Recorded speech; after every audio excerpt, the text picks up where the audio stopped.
Indonesia tanah airku, tanah tumpah darahku. Di sanalah aku berdiri, jadi pandu hidupku. Indonesia kebangsaanku, bangsa dan tanah airku. Marilah kita bersatu, negeriku yang ku cinta, Indonesia Raya, merdeka, merdeka, hiduplah Indonesia Raya. Minggu yang lalu kita belajar tentang teks cerita sejarah. Kira-kira apa pengertian teks cerita sejarah?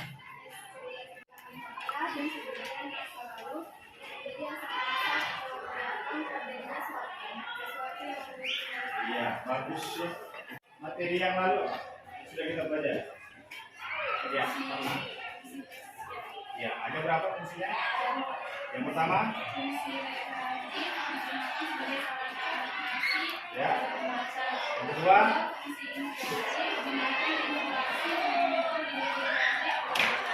yang ketiga,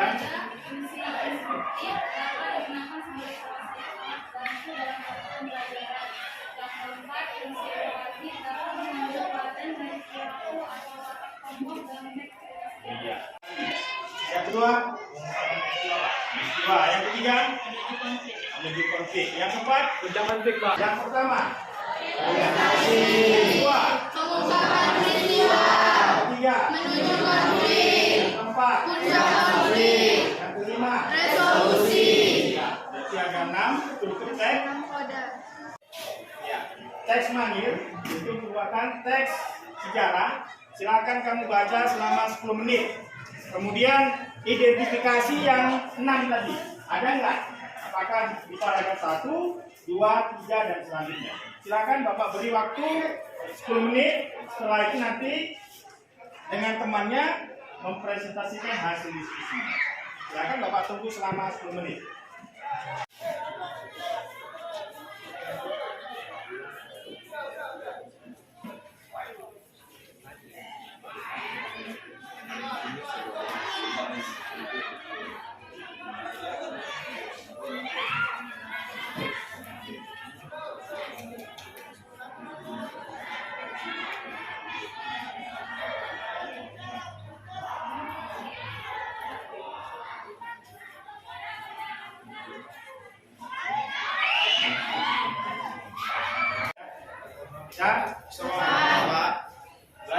Selamat siang semuanya. Perkenalkan, nama saya Mikael Situmorang dan teman saya. Di sini kami akan membacakan hasil diskusi kami untuk mencari struktur di dalam teks Mangir. Di sini kami menyimpulkan bahwa paragraf 1 dan 2 itu termasuk dalam orientasi yang akan saya bacakan dan dibacakan oleh teman saya. Di bawah bulan malam ini, tiada titik pun awan di langit, dan bulan telah terbit bersamaan dengan tenggelamnya matahari. Dengan cepat ia naik dari kaki langit, mengunjungi segala dan semua yang tersentuh oleh cahayanya, juga hutan, juga laut, juga hewan dan manusia. Langit jernih, bersih dan terang. Di atas bumi Jawa, lagi keadaannya gelisah, resah, seakan-akan manusia tak membutuhkan ketentraman lagi. Bahkan juga laut Jawa di bawah bulan purnama sini itu gelisah. Ombak besar berhembus macam vertikal. Gunung landai dari pesisir Pulau Jawa. Setiap puncak ombak dan riang. Bahkan juga pusatnya yang bertebaran seperti seratan mutiara semua dikelilingi oleh cahaya bulan. Angin meniup tenang. Ombak-ombak makin mengkilat. Sekian hasil presentasi dari kami. Jika ada teman-teman yang ingin menanggapi, kami persilakan. Teman dari saya, jadi presentasi kayak berlangsung aja. Kalian kurang itu pada paragraf 3. Panjang paragraf 3 termasuk dalam orientasi.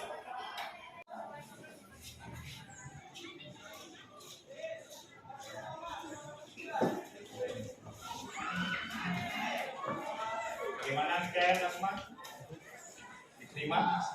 Baik, terima kasih Indika. Kami juga akan menyimpulkan bahwa memang benar paragraf ketiga termaktub ke dalam orientasi. Sekian presentasi dari kami. Jika ada kesalahan kami mohon maaf. Atas perhatian teman-teman sekalian kami ucapkan terima kasih. Selamat pagi, selamat siang.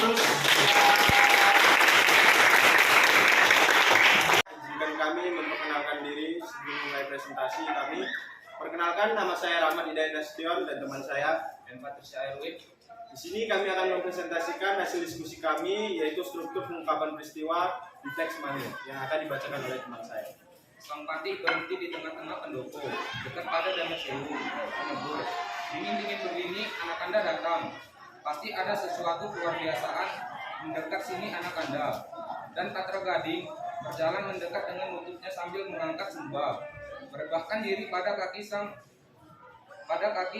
Pati. Ampuni Pati, membangunkan Paduka pada malam buta begini. Kabar duka Paduka. Bala tentara Demak di bawah Adipati Kudus memasuki Jepara tanpa diduga-duga, menyalahi aturan perang. Dari hasil diskusi kami menyimpulkan bahwa pengungkapan peristiwa di teks mangir ini ada pada paragraf 4.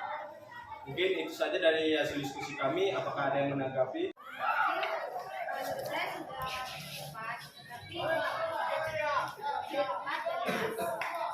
Jelas, berarti udah pas paragraf 4 ya. Oke.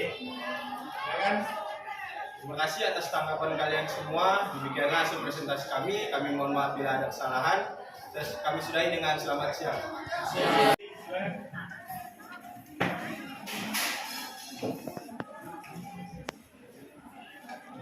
Selamat siang semua ya. Selamat siang. Berdiri kami sini untuk mempresentasikan hasil diskusi kami tentang struktur menuju konflik oleh sejarah Mangir. Sebelumnya perkenalkan nama saya Masjid dan saya. Dari hasil diskusi kami tadi, struktur menuju konflik terdapat pada paragraf 5 sampai 8, yaitu Allah Dewa Batara, Saud Sampati. Itu bukan aturan raja-raja, itu aturan berandal. Bala tentara Tuban tak sempat dikerahkan Paduka. Bagaimana Bupati Jepara tewas enggan menyerah Paduka. Patra Gading mengangkat sembah. Sisa bala tentara Tuban mundur ke timur kota. Jepara penuh dengan bala tentara Demak, lebih dari 3.000 orang. Sekian yang dapat kami sampaikan. Sekian dari hasil presentasi kami. Jika ada yang ingin menanggapi, saya persilakan. Silakan tanggapan. Isi. Presia ya. Silakan Presia.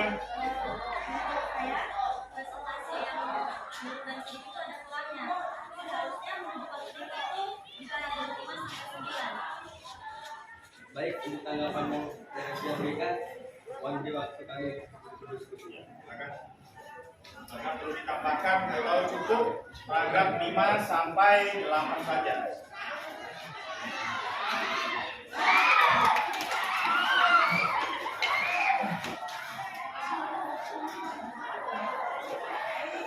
Terima kasih atas penjelasannya Teresia.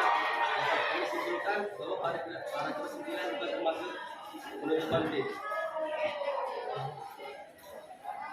Baik, kami tutup presentasi kami. Bila ada kesalahan, kami ucapkan mohon maaf. Selamat siang.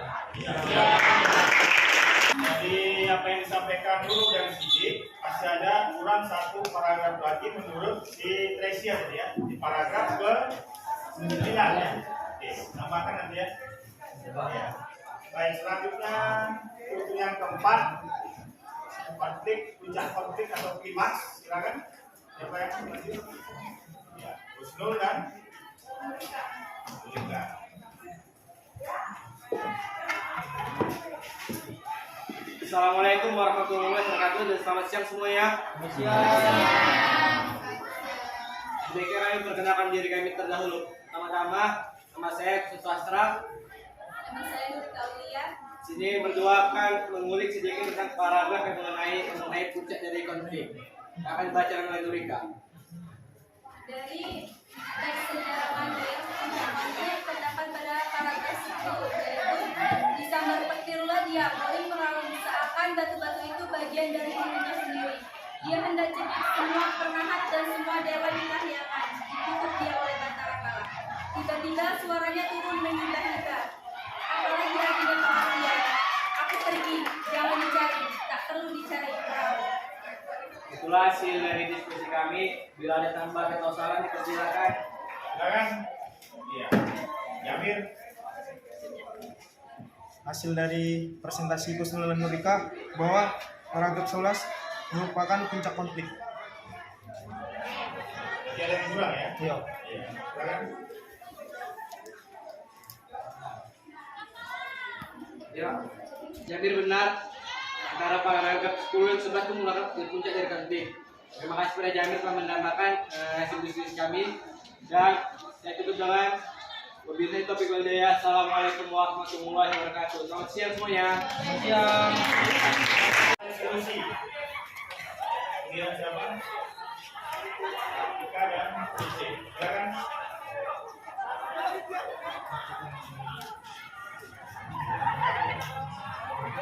Selamat siang semuanya. Kami akan mendiskusikan tentang bagian dari resolusi. Perkenalkan, nama saya Cecilia, nama saya Sabita Siahaan.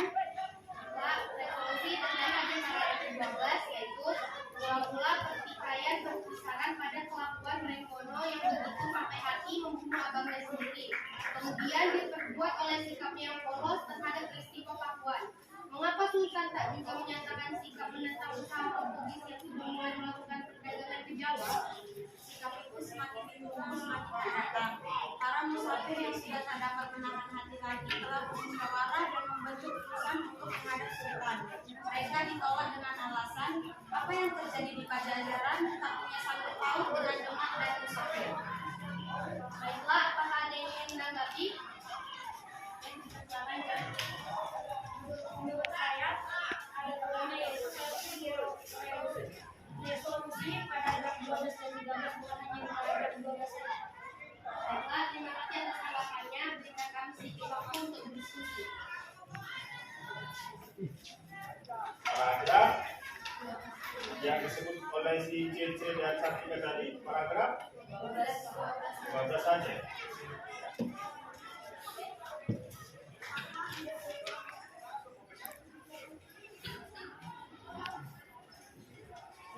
Setelah kami diskusikan, ternyata benar resolusi terdapat di paragraf 12 dan 13.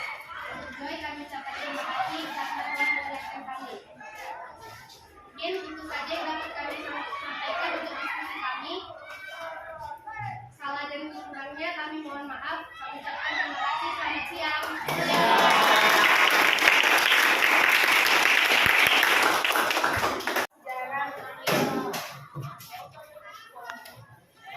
Perkenalkan, nama saya Lydia Francisca Sinaga dan teman saya. Di sini dapat kami simpulkan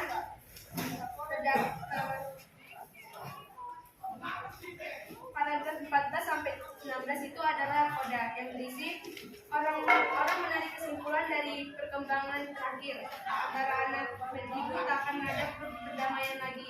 Dan pernyataan kemudian yang timbul adalah adakah Sultan akan mengambil tindakan terhadap ibunya sendiri sebagaimana ia telah melakukannya terhadap abang kandungnya.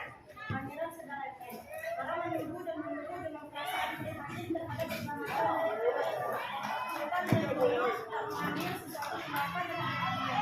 Ia mungkin membangun pasukan daratnya. Tapi setiap hari, karena pemiliknya berada di tengah-tengah, pasukan sudah komandannya. Baik dan berpihak, sadar maupun ketangkasan berpacu, sama mengancam dan mengajar mereka yang dijatuhkan ke dalam sepotong kayu.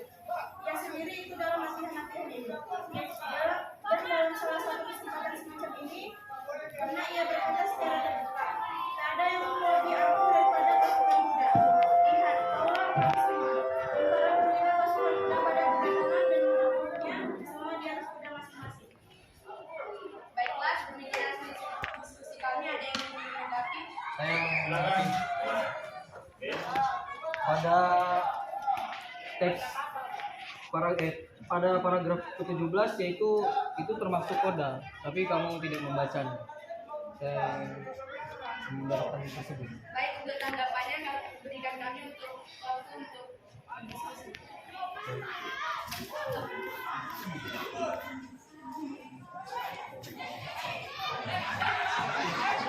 Paragraf 17 ya. Kembali apakah termasuk di koda atau tidak. Baik, dapat kami simpulkan bahwa paragraf 17 termasuk kode. Terima kasih, baik. Demikian presentasi kami. Sebelum kita simpulkan, saya akan berdiri dulunya. Masih ingat tepuk yang Bapak ajarkan?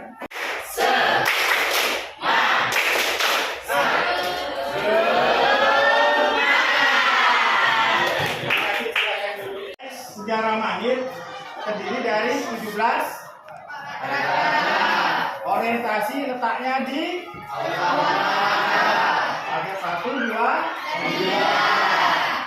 peristiwa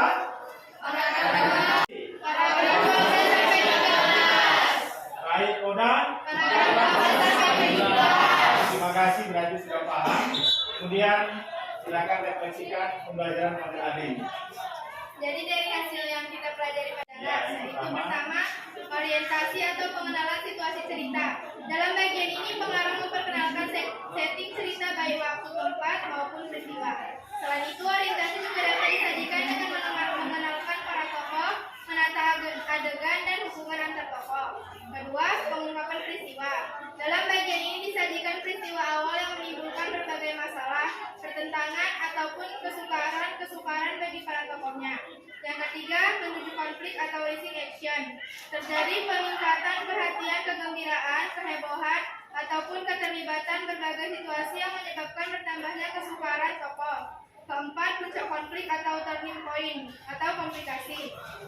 Bagian ini disebut pula sebagai klimaks. Inilah bagian cerita yang paling besar dan mendebarkan.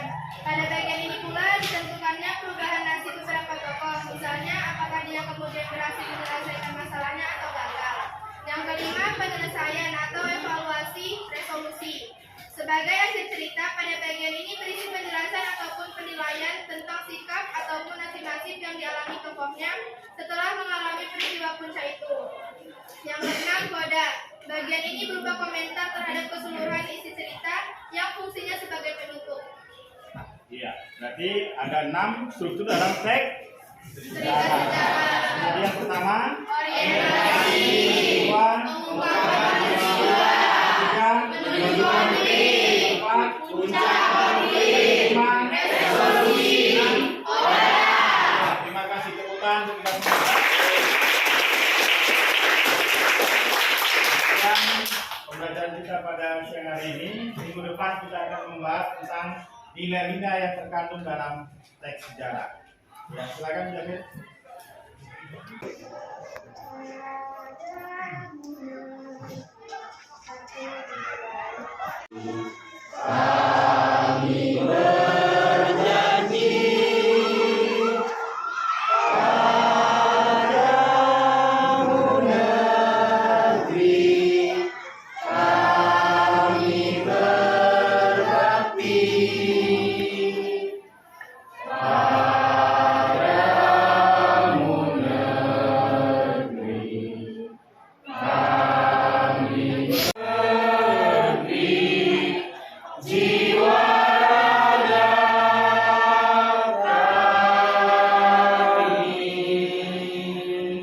Iya, tepuk tangan kita semua.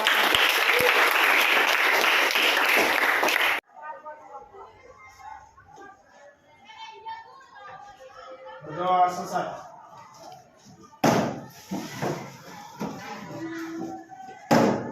Selamat siang, Pak. Ya, selamat siang.